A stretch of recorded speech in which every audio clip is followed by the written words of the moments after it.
Hi, my name is Dave. You're listening to The Last Podcast, where the first shall be last and the last shall be first. Today we're talking about something that hits home for all of us, rededication. As we close out the new year and step into a new one, many of us feel that tug to reset, to refocus, and realign our lives with what matters most. There's something powerful about endings and beginnings, don't you think? The last page of the calendar year has a way of making us look inward. We think about what we've done, what we've survived, what we've lost, and what we've learned, and also what we've gained. The world calls it resolutions when we think about setting goals for the new year. And you know what? Biblically thinking, I believe that we can say the Bible might have a different meaning, which is called renewal. You may have another word for it, but when the dust settles and the clock chimes 12, no matter how you perceive it, it's out with the old and in with the new. However, some people may not see it as a good thing, and some welcome the challenges of a new year and what it brings, like myself. What happens though at the end of the year? Some people carry big wins, and some people carry grief. Some carry regret. Some are carrying exhaustion.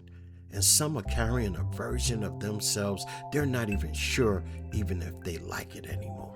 Now, while others like myself are elated with the possibilities of a new year and what it brings, the chance to completely transform our lives, their situations, learn new skills, start a business, change careers, or become their own hero and blow their own doggone mind.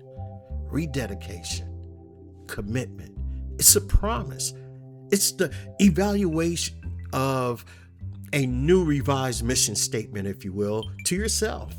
It's about not giving up, but betting on yourself to achieve all that you set out to accomplish against all odds, to boldly go where you thought you'd never go before.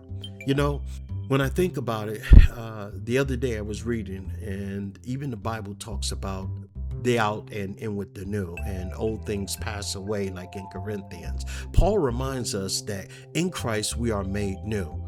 And guess what? He's not talking about being refurbished, not patched up, but new. As we step into a new year, this verse becomes like a declaration. You don't have to drag the old version of yourself into a new season. It's a choice. Choose something new. Step out of the old and into the new. And a long time ago, Jesus talked about a parable about putting new wine into old wineskins or bottles, according to the version of the Bible that you read. And he talks about, remember not the former things. God says, I'm doing a new thing. Notice he says, I'm doing a new thing.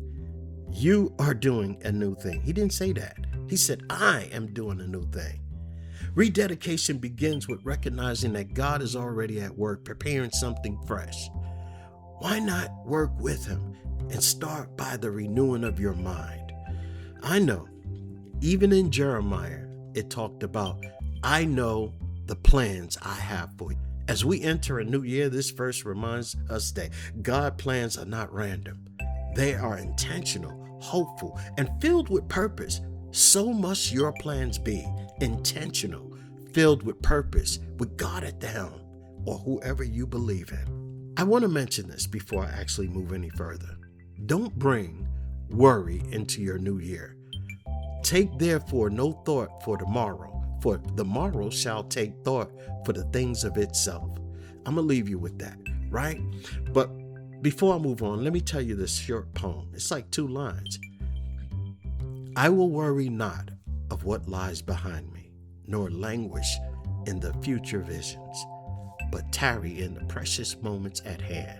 I wrote that the other day. Now I want you to think about this. Your locus of control should be set on the things that you have the ability to change, and worry not about the things which you have no control over. It's part of having the growth mindset. I am not saying you shouldn't think of the future. I want you to apply that statement to worry, because it's been said, where there's no vision, the people perish. But don't fret over your future. That's what I'm talking about. Rededication is about balance. I believe that, which I don't think we'll ever be perfect. We'll never reach that. But we can have a balance of equilibrium. Having said that, you may need to rededicate yourself to what? Your studies, rededicate yourself to your career, your marriage, your relationships, or even your creator, the person who created you. And if you're a person who believes rededication is not a dramatic moment, it's a posture. It's waking up and saying, God, I'm yours again. It's, I release everything that I can't carry to you. I trust you with what's ahead. If choosing forgiveness, choosing discipline, it's about choosing prayer, choosing to let God rewrite the parts of your story that needs to be directed, that needs his supernatural power, or part of your life that needs direction, healing, or any other aspect of your life that needs touching. It's not about perfection. It's about the pursuit of a better life, or for some, a godly life. I wanted you to think about this. In the midst of the countdown tonight, the excitement and all of everything that's going in and the moment that ushers in a new year with new possibilities, it's about asking yourself, am I still on purpose? Am I living on purpose? Am I living with all of my full potential, or am I just surviving on routine? I want you to think about that, because rededication isn't a motivational phrase. It's a decision. It's the moment you sit with yourself long enough to hear what life has been trying to tell you. It's you returning to your values. It's you returning to that mission statement you wrote about your life. Returning to the commitment you made with yourself that you let life steal away from you. Returning to what matters most after life has done all that life does: distract you, drain you, test you, humble you, and sometimes, for some of you, break you. Redirection is powerful. Why? Because it allows you to gather intelligence about yourself. You are gathering intelligence according to the book of your life. You're reading your chapters with honesty. You're looking at what worked, what didn't work, what hurt, what healed you, what grew you, and what shrank you. And guess what? You're making a choice. And that choice you're going to make is to inhale the new and exhale the old. To stop letting yesterday rent space in your tomorrow. To repurpose your pain into purpose. To repurpose your lessons into leadership. To repurpose your survival into service. And for me, this year, it isn't about the fireworks. For me, it's about realignment. I want you to say to yourself, it's about me redirecting my life or myself to my personal mission. To be focused on growth, because that's what the real mission does. The real mission keeps you moving even when nobody's clapping. The real mission keeps you building even when you don't feel like. The real mission keeps you showing up when life tries to convince you to shrink.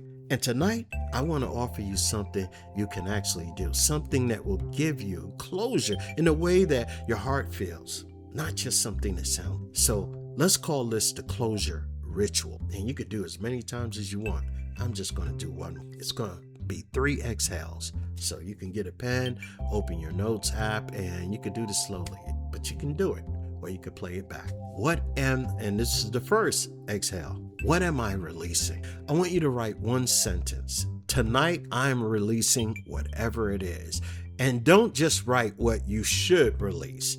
I want you to write down what you've been carrying, whether it was resentment, pain, regret, guilt, and identity, a version that kept you tolerating you growing any further, whatever that is to you. And you could fill in the blanks, whether it was resentment or regret, a guilt, an identity, a version you kept tolerating, what you've already outgrown.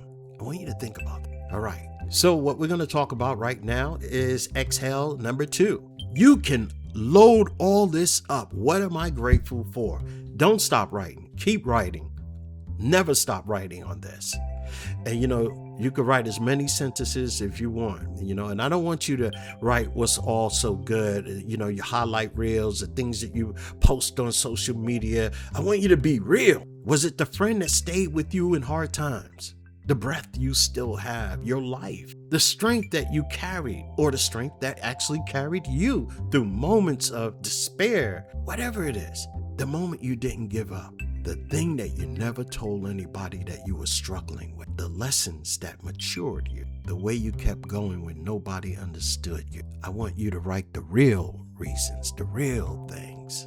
and then on to exhale number 3. What am I returning to? Write one sentence. I want you to do that. What am I returning to? In the new year, I'm returning to, this is your rededication, your values, your health, your faith, your craft, your family, your boundaries, your peace, your growth, your purpose, or for some of you, your marriage. Now, here's where it gets deep, because closure isn't only about letting go of the pain. Closure is also letting go of the excuses. Closure is about telling the truth about what you've been avoiding.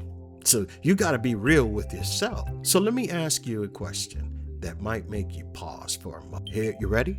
Okay, here it goes. What keeps showing up in your life because you keep refusing to face it? Oh, you already have the answer? Oh, you got to think about it? Okay, while you think about it, write this one down. What are you calling bad luck that is actually a pattern? And this one, this question here, this is serious. I want you to listen closely. Are you listening? If your life had a table of contents, what chapter are you in right now? And why are you still rereading the pages that hurt you? Tonight is a chance to close a chapter in your life. Not because it didn't matter, but because it did. And because you deserve to move forward without bleeding on the next page. So as we approach midnight, I want you to know this. You don't need to be perfect to have a powerful year or a powerful life. You need a clear heart. You need an honest mind. And you need to rededicate your spirit. Inhale the new, exhale the old, and repurpose what tried to break you. Because in this new year, you're not just stepping into a new calendar. You're stepping into a new commitment. And if nobody told you this today, let me be the one. You are allowed to begin again without proving anything to anybody. You are allowed to start over without carrying shame. You are allowed to move forward without needing everyone to understand. Closure is not forgetting, it's choosing. So tonight, choose your next chapter on purpose. What do I need to forgive so I can breathe again? Ask yourself that. Because if you don't ask yourself and answer these questions, you're going to be repeating the same old thing.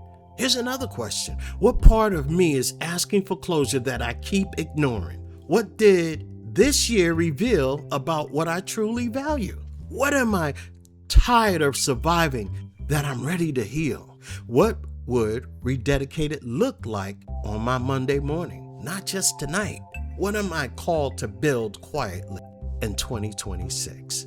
Well, in closing, guys, it's almost time for me to get out of here. I think I've been with you long enough. But just before I leave, I'm going to tell you this. Tonight isn't about the countdown. It's about the commitment. It's about the rededicating your life with purpose and mission and the resolve to live out whatever you obligated yourself to achieve.